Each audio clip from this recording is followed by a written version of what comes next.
الدين كله وكفى بالله شهيدا أشهد أن لا إله إلا الله وحده لا شريك له وأشهد أن محمدا عبده ورسوله اللهم صل وسلم وبارك على النبي الكريم وعلى آله وأصحابه أجمعين ومن تبعهم بإحسان إلى يوم الدين أما بعد. Bapak, Ibu-ibu jamaah qiyamul Ramadan yang dirahmati Allah Subhanahu wa taala. Alhamdulillah malam ini terakhir saya dapat menyapa Bapak, Ibu-ibu semua di masjid ini. Tidak terasa ya 8 malam Ramadan dan 3 malam di bulan Sya'ban telah kita lalui bersama-sama. Semoga saya berharap sekali apa yang saya sampaikan selama saya berada di sini memberikan manfaat buat semua. Bapak, Ibu-ibu yang dirahmati Allah Subhanahu wa taala. Hari ini kita bicara tentang bagaimana Nabi Shallallahu alaihi wasallam membangun kehidupan yang bahagia. Bagaimana Nabi SAW mengajarkan kita tentang hidup berkualitas dunia dan di akhirat. Ini adalah nasihat untuk diri saya sendiri dan untuk semua. Bahwa apapun yang kita lakukan, maka lakukanlah, niatkanlah untuk memperbaiki keadaan kita di akhirat kelak. Jadi kita bukan mengubah kebiasaan-kebiasaan kita, aktivitas kita, kerja kita, bukan. Tapi mengubah niat dan visi kita dalam melakukan semua kegiatan kita di dunia. Dimulai dari mana? Dimulai dari bagaimana kita mengatur niat itu setiap pagi. Saya ingin bacakan hadis Nabi Sallallahu Alaihi Wasallam yang sangat indah. Nabi bersabda begini: "Idza asbaha ahadukum wa akbar hammihi dunya, ja'alallahu faqrahu baina 'ainayhi wa shattata 'alaihi shamlah wa lam ya'tihi min ad-dunya illa ma qaddara lah. Wa man asbaha minkum wa akbar hammihi al-akhirah, ja'alallahu ghinahu fi qalbihi wa jama'a 'alaihi shamlah wa atathu ad-dunya wa hiya raghimah." Perhatikan baik-baik hadis ini. Siapa yang bangun pagi di antara kalian, yang dia ingat pertama-tama adalah akhirat, ambisinya adalah ambisi akhirat. Apa ya hari ini yang bisa aku lakukan untuk menambah tabungan akhiratku? Itu. Kalau pertama kali kita bangun berpikir itu, maka Allah Subhanahu wa taala akan membuat dunia dulu. Jika salah seorang di antara kalian memulai hari di pagi hari, yang pertama dia pikirkan adalah dunia, ambisinya adalah dunia, visinya adalah dunia, maka Allah jadikan kemiskinan selalu terbayang-bayang di pelupuk matanya. Selalu di depan matanya kemiskinan itu. Dan Allah porak-porandakan rencana-rencananya, sedangkan dunia tidak dia dapatkan kecuali memang sudah ditakdirkan untuknya. Ini indah sekali. Kenapa indah? Pertama, setiap hari seorang mukmin harus memperbarui niatnya dalam menjalani kehidupan. Ibu-ibu, Anda berkhidmat, menyiapkan sarapan pagi, menyiapkan kebutuhan suami untuk bekerja, niatkan karena Allah Subhanahu wa taala. Sebab Allah yang perintahkan kita begitu. Jadi, dalam hatimu tanamkan pikiran, aku berbuat baik kepada suamiku ini karena aku menjalankan perintah Allah. Sudah itu. Dapat pahala yang luar biasa. Tidak macam-macam agama ini. Seorang perempuan yang sholat 5 waktu, puasa Ramadan, dapat menjaga kehormatannya, taat kepada suaminya, Allah perintahkan, surga akan menawarkan diri. Masuklah dari pintu mana saja yang kalian ingin masuk. Subhanallah, ini sederhana sekali. Para suami, Jangan berbesar kepala dengan hadis ini. Sebab hadis ini berarti bagaimana kita harus menjaga sikap kita agar istri itu sukarela taat dengan kita. Banyak sekali hadis-hadis Nabi Shallallahu Alaihi Wasallam yang disalah artikan oleh para lelaki. Misal, kalau seseorang perempuan enggan ketika diajak oleh suaminya, mohon maaf untuk berhubungan suami istri, lalu dia tidur, maka sepanjang malam dia akan dilaknat oleh para malaikat. Itu harusnya bukan bikin suami bangga. Suami nggak mungkin nggak sayang sama istri. Saya nggak sama istri, sayang dong. Kalau sayang dengan istri, berarti jangan sampai istri kita dilaknat oleh malaikat. Berarti kita harus memaklumi ada saat-saat istri kita memang sedang letih, sedang tidak bisa untuk melayani kita dan lain-lain sebagainya. Ini hadis tentang bagaimana suami istri tidak boleh tidur kecuali urusan mereka sudah selesai. Itu gunanya obrolan sebelum tidur. Abdullah bin Abbas sering menginap di rumah Nabi SAW, di rumah bibinya Maimunah, salah satu istri Nabi. Abdullah bin Abbas berkata, Nabi selalu berbicara kepada istrinya sebelum dia tidur. Itu yang dikenal sekarang dengan istilah pillow talk. Obrolan bantal itu, obrolan sebelum tidur. Harus begitu. Sehingga kita melakukan kebaikan itu karena Allah. Ya, jadi harus selesai dulu urusan. Yang kedua, hadis Nabi, kalau sekiranya boleh sujud hamba kepada hamba yang lain, aku perintahkan istri sujud kepada suami. Wah, ini banyak banget suami menyalahgunakan hadis ini. Kamu tuh harus sayang kepada aku, sujud aja harus kalau seandainya boleh. Begitu ngomong. Kita cuma boleh sujud kepada siapa? Kepada Allah. Coba kita perhatikan, kenapa kita sujud kepada Allah? Sebab Allah sudah baik kepada kita tanpa henti. Allah maha bijaksana memutuskan sesuatu untuk kita.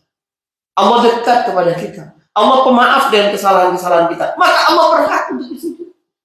Artinya ketika Nabi berkata, kalau sekiranya sesama makhluk boleh sujud kepada suami, berarti engkau harus menjadi sosok yang paling baik, paling pemaaf, paling penyayang, paling pemurah kepada istrimu. Itu maknanya. Karena nggak mungkin Allah Subhanahu Wa Taala membuat satu aturan yang dapat dimanfaatkan satu pihak mengintimidasi pihak lain. Mustahil. Sama dengan, siapa ngomong iya? Curhat banget itu. Masya Allah. Sama seperti orang tua ya. Kita sering sekali bilang ke anak kita, kamu harus berbakti kepada kedua orang tua. Karena setelah hak Allah, hak orang tua. Dia lupa, semakin besar hak, semakin besar kewajiban. Jadi dalam agama ini bukan cuma ada istilah anak durhaka. Orang tua durhaka banyak. Lalu ketawa si ibu. Orang tua durhaka banyak. Jadi semua hubungan itu harus saling menguatkan satu sama lain, taat kepada Allah Subhanahu Wa Taala. Jadi Anda taat kepada suami bukan karena suaminya, bukan. Begitu juga suami baik kepada istri bukan karena istrimu, bukan, tapi karena Allah. Makanya Allah berkata, wa'ashiruhunna bil ma'ruf. Pergaulilah pasangan-pasangan kamu itu dengan al-ma'ruf. Al-ma'ruf, apa arti al-ma'ruf? Arti asal al-ma'ruf itu yang dikenal, yang diakreditasi, yang divalidasi oleh syariat. Jadi dia bukan baik menurut suami, baik menurut istri, bukan, tapi menurut Allah. Kamu nggak sayang sama aku minta begini. Iya, kalau Allah bilang nggak boleh, mohon maaf. Engkau minta bagaimanapun, aku tidak bisa. Jadi lakukan segala sesuatu di dunia ini atas ketentuan Allah untuk membuat ridho Allah. Maka apapun yang kita lakukan bernilai akhirat. Itu maksudnya. Siapa yang sepanjang memulai harinya, ya, siapa yang memulai harinya, yang dia pikirkan adalah dunia, bagaimana nyenengin anak istrinya, walaupun Allah nggak ridho. Bagaimana memperoleh kekayaan lebih banyak, walaupun ngambil hak orang lain. Bagaimana dia memperoleh kedudukan yang tinggi, bagaimana mendapat pujian manusia. Allah Subhanahu Wa Taala janji kepada orang seperti ini, Allah akan buat kefakiran selalu berada di pelupuk matanya. Dia selalu haus pengakuan, haus pujian, haus materi. Itu terus yang ada dalam diri. Dan Allah akan buat rencana-rencananya itu porak-poranda. Wa syattata alaihi syamlah. Walam ya'tihi minad dunya. Nah, hakikatnya kata Allah, walam ya'tihi minad dunya illa maqdara. Dunia tetap tidak akan dia raih lebih banyak. Kecuali memang sudah dicatat untuk dia. Jadi kita ini menjalankan segala sesuatu karena menjalankan ketentuan Allah. Al-Quran tidak berkata wa'ashiruhunna bil mahabbah. Pergaulilah pasangan kamu itu dengan cinta. Tidak. Kenapa? Sebab cinta bisa turun naik. Ada satu fase dalam kehidupan keluarga itu, cinta kita kepada pasangan itu berada pada titik nol. Tapi walaupun kamu sedang benci, sedang tidak cinta kepada pasangan, nggak boleh kamu melakukan sesuatu kecuali yang ma'ruf. Itu maknanya. Nah, itu membuat urusan kita ini selesai. Dan itu dicontohkan oleh Nabi Shallallahu Alaihi Wasallam.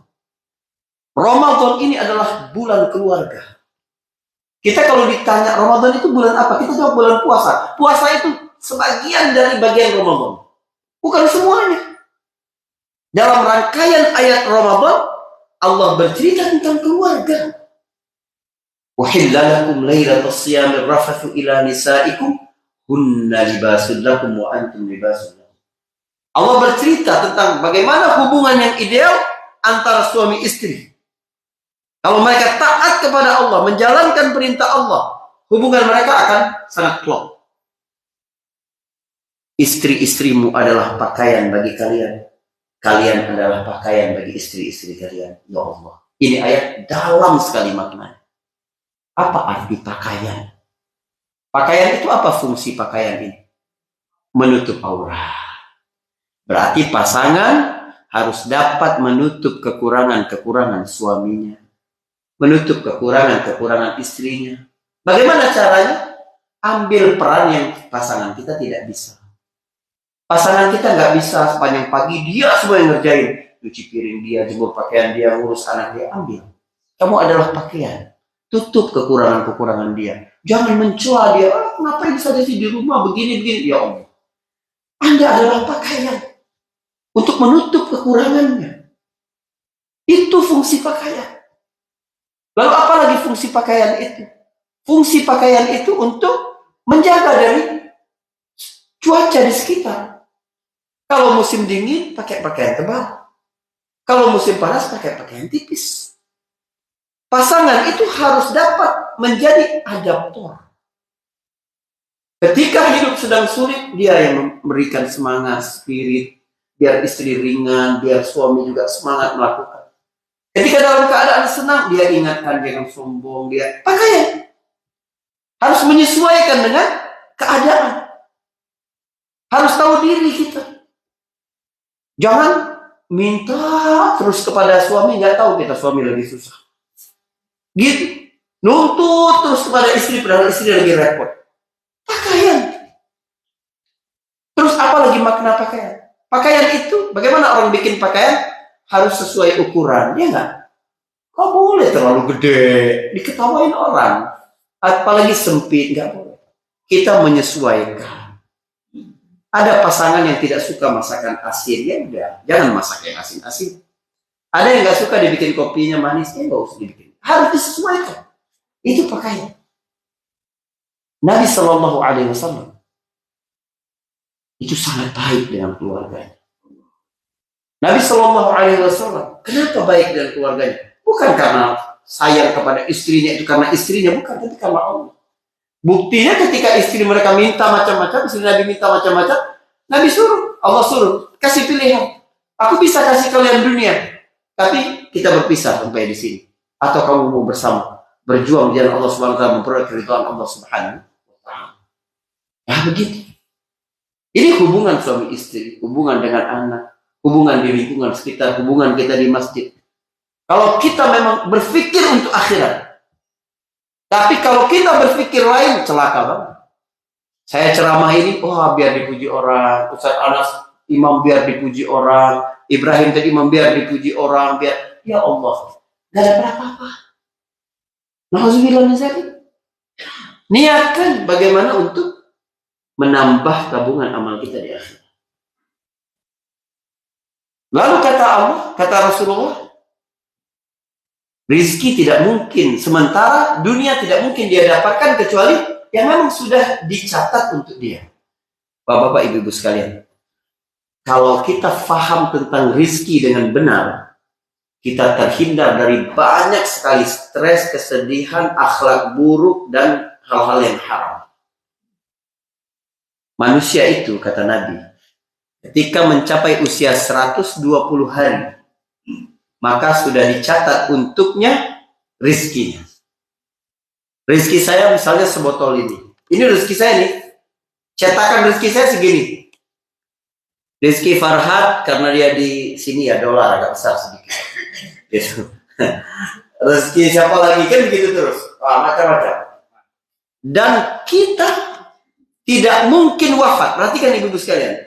Kita tidak mungkin wafat kecuali Allah sudah penuhi rezeki kita ini. Jadi kalau saat kita mengambil yang haram, kita nggak memperbesar cetakan ini, tidak. Kita cuma mengubah yang harusnya masuk melalui yang halal, lalu masuk melalui yang haram. Orang kalau paham tentang rezeki, nggak mungkin dia pelit. Nggak mungkin. Sebab dengan berbagi justru Allah akan ganti, Allah akan ganti gitu. Kalau nggak tuh nggak mati-mati dia. Karena harus penuh dulu ini. Dan dia tidak mungkin pula iri. Sebab iri dengan orang lain. Paling bahaya sifat iri itu. Kenapa? Karena seolah-olah kita berhubungan dengan orang itu. Padahal tidak. Sebenarnya kita sedang protes kepada Allah. Karena yang membagi-bagi rezeki adalah Allah. Seolah-olah kita nggak terima. Kenapa rezeki jauh lebih banyak daripada rezeki kita? Itu bukan urusan kita dengan dia, itu urusan kita dengan Allah. Tidak mungkin pula seseorang untuk melakukan kecurangan-kecurangan. Tidak mungkin seseorang serakah. Itu paham tentang rezeki. Jadi, walam ya'tihi minad dunia, kata Nabi. Dunia tidak akan datang kepadanya kecuali yang memang sudah ditentukan kadarnya untuk dia. Illa ma qaddaralah. Tapi kalau seseorang bangun pagi, yang dia pikirkan adalah nasibnya di akhirat. Bagaimana caranya agar semua yang dia lakukan itu bernilai pahala di sisi Allah. Maka Allah jadikan kekayaan di dalam hatinya. Tadi kalau orang berpikir untuk dunia, Allah jadikan kefakiran di mana? Pelupuk mata. Tapi kalau kekayaan dalam hati. Allah ingin katakan bahwa sebenarnya Allah tidak pernah membuat manusia miskin, tidak pernah. Itu cuma bayangan manusia. Makanya kita dapati ada orang yang penghasilannya miliaran rupiah, ya, ratusan ribu dolar, tapi merasa kurang. Karena kemiskinan terbayang di pelupuk matanya. Walaupun dia punya banyak hal, dia di depan matanya seolah kurang. Nanti kalau aku mati gimana, nanti anakku gimana, nanti terus begitu. Tapi kalau orang yang berpikir untuk akhirat, kebahagiaannya itu di hati. Gak ada yang bisa merampasnya, gak ada. Sebab dalam hatinya. Dan Allah akan permudah. Allah akan himpun rencana-rencananya. Maksudnya dipermudah oleh Allah. Dan dunia tetap akan datang kepadanya. Walaupun dunia itu segan untuk datang. Dunia ini bersemangat datang kepada orang yang mudah ditipu. Tapi kalau orang yang tidak bisa ditipu oleh dunia, dunia itu segan untuk datang. Malas untuk datang. Tapi kata Allah tetap datang. Dalam bahasa hadis Nabi, dengan bahasa se-ekstrim ini, perhatikan. Ini yang ngomong Nabi, bukan saya. Mustahil apa yang disampaikan Nabi itu bohong. Lau haraba ibnu Adam min rizqihi, kama yahrabu minal maut, la adrakahu rizquhu kama yudrikuhul maut. Kalau seorang putra Adam, anak manusia, lari dari rizkinya, menghindar, rezeki tetap akan dapat menemuinya. Sebagaimana dia menghindar dari kematian, kematian tetap akan datang menemuinya. Coba ibu-ibu sekalian, berapa penyebab orang meninggal dunia? Coba catat semua. Anda beli buku paling tebal, catat apa yang menyebabkan orang meninggal dunia. Jantungan, kolesterol, apa lagi? Macam-macam ya kan, ketimpa gedung, jatuh dari pesawat, keracunan, dibunuh. Ditulis semua. Sampai penuh semua. Udah nggak ada lagi yang tertinggal, Kalau tiba-tiba dibuat Satu tempat dari kaca yang steril, nggak ada kuman, nggak bisa virus masuk, makanan diantar, diperhatikan betul, nggak bakal bisa ada yang membunuhnya, meracuninya, dia nggak bisa macam-macam. Kira-kira bakal mati apa nggak orang dalam itu? Mati. Kematian tetap akan datang. Yakin Anda kan? Kata Nabi, rezeki seperti itu. Anda mengelak dari rezeki Anda, tapi dia sudah dicatat, pasti rezeki akan menemui Anda. Hadis-hadis begini ini menghibur banget. Bahwa Allah yang mengatur segala sesuatu untuk kita. Hidup di dunia ini sebentar sekali. Apa kata Allah tentang Ramadan? Ayyaman ma'dudah. Hidup ini juga begitu. Hanya hari-hari yang berbilang. Kita nggak nyangka, udah 50 tahun, udah 60 tahun, udah 75 tahun umur. Kerasa baru kemarin. Kerasa baru beberapa hari yang lalu. Kerasa, kan? Merasa baru sebentar kan? Merasa masih muda kan Anda ini semua? Ayyaman ma'dudah, kata Allah. Gunakan hari-hari yang sebentar itu. Ujung, ya, sekarang kita malam ke-8, sampai malam ke-30 nanti, atau malam ke-29 nanti, gunakan untuk taat kepada Allah Subhanahu wa Ta'ala. Dan perhatikan, segala aktivitas yang kita lakukan, lakukanlah untuk menambah bekal akhirat kita. Apapun Anda bekerja, niatkan. Kerja Anda apa? Untuk memudahkan orang lain, ya kan? Pasti itu berhubungan. Untuk orang dulu berdagang itu untuk memudahkan orang lain mencari kebutuhan dia. Itu niat dia. Jadi dia nggak terlalu peduli berapa dia dapat untungnya, berapa nggak terlalu peduli. Tapi dia sungguh-sungguh harus. Kita harus baca pasar, lihat kompetitor, ya, perhatikan kualitas barang kita, harus itu. Karena Allah mencintai seorang hamba kalau mengerjakan sesuatu sungguh-sungguh. Nggak boleh asal-asalan, nggak boleh. Ya, saya paling marah kalau ibu-ibu bilang, saya cuma ibu rumah tangga. Nah, kamu pikir ibu rumah tangga itu kecil nilainya? Besar sekali, jangan pakai cuma ngomong gitu. Ya kan? Saya cuma dagang kecil-kecil Ustaz. Saya cuma, enggak ada yang cuma dalam kehidupan ini. Allah Subhanahu wa Ta'ala meminta kita menjalankan semua peran dalam kehidupan ini dengan sungguh-sungguh. Ya, insya Allah bermanfaat buat semuanya. Sekali lagi Bapak Ibu, mohon maaf apabila ada salah. Ini udah malam banget ya. Insya Allah ada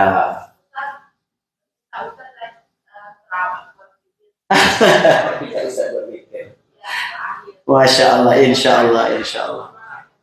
Masya Allah, insya Allah Ibu, insya Allah. Insya Allah, Ustaz Indonesia. Terakhir, baik. Ya, baik. Dan nggak usah pakai kunut ya. Insya Allah nggak usah pakai kunut, baik. Karena terlalu malam gitu. Dan Nabi juga kunut itu jarang. Nabi jarang melakukan di witir, itu bukan sesuatu yang sering. Jadi kita juga lakukan dengan jarang, insya Allah. Baik. Ada pertanyaan nggak Bapak Ibu? Terakhir, ada yang mau tanya? Masya Allah. Mau curhat nggak apa-apa? Silakan. Ya. Takut ada lakinya di sini. Berarti nggak baik lakinya. Ya. Orang dulu bisa mengadu ke Nabi Sallallahu Alaihi Wasallam apa aja, ya kan? Bisa apa aja. Dia mengadu kepada Nabi Sallallahu Alaihi Wasallam. Gitu, insya Allah. Tapi saya benar-benar pesan buat semua ya, bahwa orang Anda semua ini adalah duta-duta Islam. Allah izinkan Anda tinggal di negeri dengan mayoritas penduduk non-Muslim. Berarti Allah ingin Anda menampilkan Islam itu melalui perilaku Anda. Ya, perilaku anak Anda.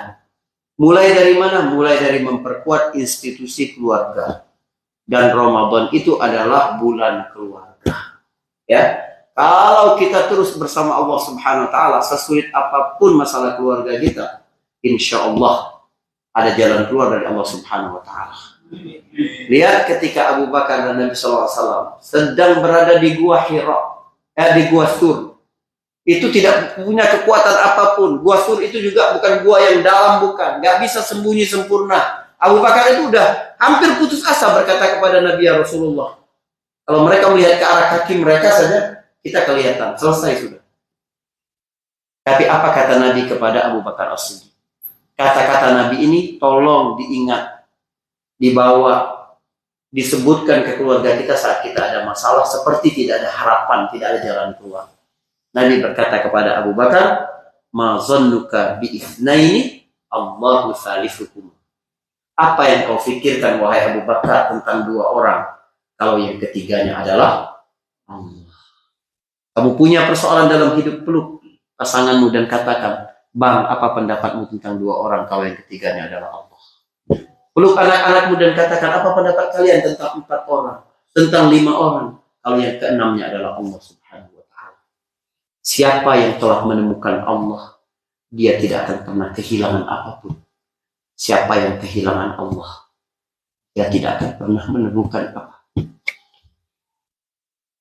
Jangan kehilangan Allah. Jangan kehilangan prasangka baik kepadanya. Jangan kehilangan harapan kepadanya. Tumpuan kita segala sesuatu itu kepada Allah Subhanahu wa Ta'ala. Allah yang menggerakkan hati manusia. Allah yang membimbing manusia. Allah yang membuat manusia itu untuk berubah. Jangan putus asa. Selagi kamu tidak kehilangan Allah, hakikatnya kamu tidak pernah kehilangan apapun dalam hidup. Insya Allah. Bapak ada yang mau tanya juga? Jangan ibu aja yang curhat. Oh, malah lebih takut lagi, ya? Kapan balik lagi kata Pak Handi? Insya Allah saya balik lagi. Kalau balik itu kan ke rumah, berarti ke Depok. Begitu.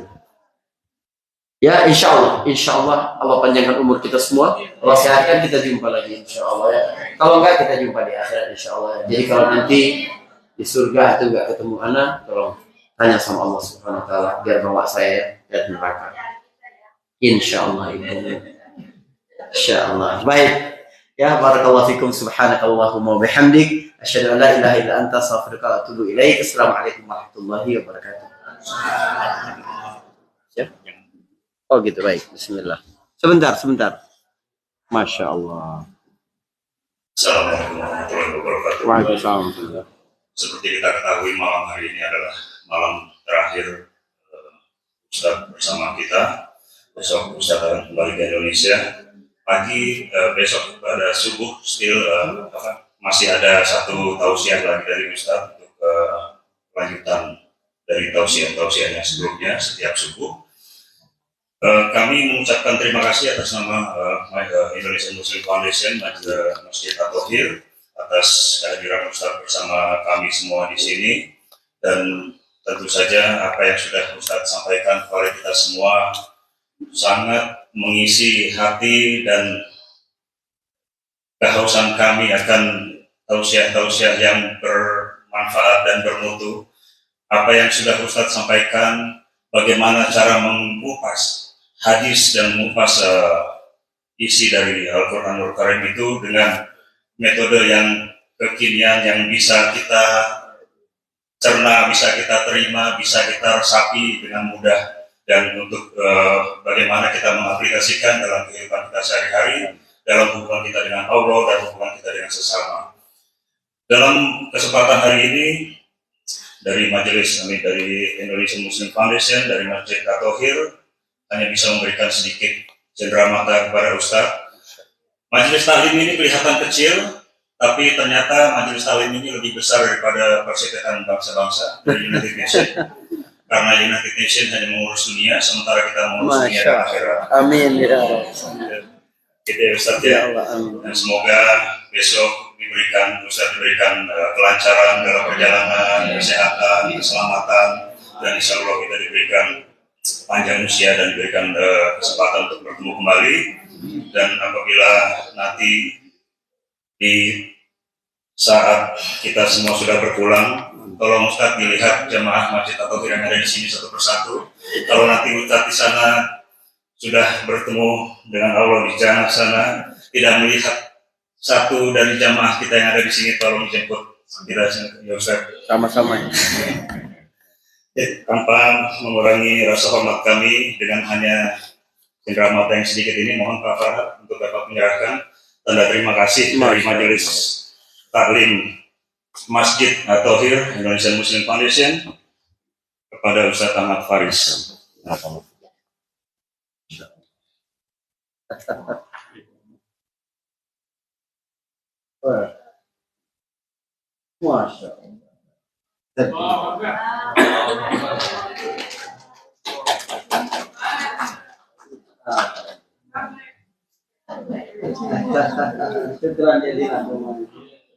Sebenarnya yang sedih berpisah itu karena saya sama ibu. Ibu terima kasih ya, tetap semangat untuk kasih orang berbuka puasa di pahala yang besar. Penelitian itu sehari 2 hari selesai hilang, tapi pahalanya kekal. Amin. Insyaallah ya, Assalamualaikum warahmatullahi wabarakatuh. Alhamdulillah kita selesai ada malam hari ini dan insyaallah besok pagi ada tausiah Ustaz yang terakhir dan alhamdulillah insyaallah pada Ramadan tahun depan 10 hari terakhir 10 hari terakhir Ustaz ada bersama kita minta 2 minggu terakhir Ustaz. Bisa nggak Ustaz? Gimana 2 minggu atau 10 hari Ustaz? Insyaallah. Namun insyaallah Ustaz sudah bersedia untuk 10 hari terakhir buat tahun depan. Insyaallah. Karena kami berharap bisa 2 minggu terakhir Ustaz ya. Insyaallah. Kalau 10 hari terakhir Ustaz sudah bersedia insyaallah buat tahun depan. Mudah-mudahan berubah aja 2 minggu terakhir. Sekian, assalamualaikum warahmatullahi wabarakatuh. Waalaikumsalam. Tunggu jawabannya sebentar. Iya. Harus ngomong sama istri dulu. Kan tadi kita ceramahnya harus sama istri. Ya. Iya, insya Allah ibu, insya Allah dibawa, insya Allah. Ini udah ada yang mau beli tiketnya buat istri, masya Allah luar biasa ya, alhamdulillah gitu. Cuma saya banyak banget tanggung jawab di Indonesia juga ya. Ini saya begitu datang Indonesia tuh saya benar-benar maraton, banyak banget PR-nya gitu. Saya harus selesaikan insya Allah. Tapi I love you full. Baik.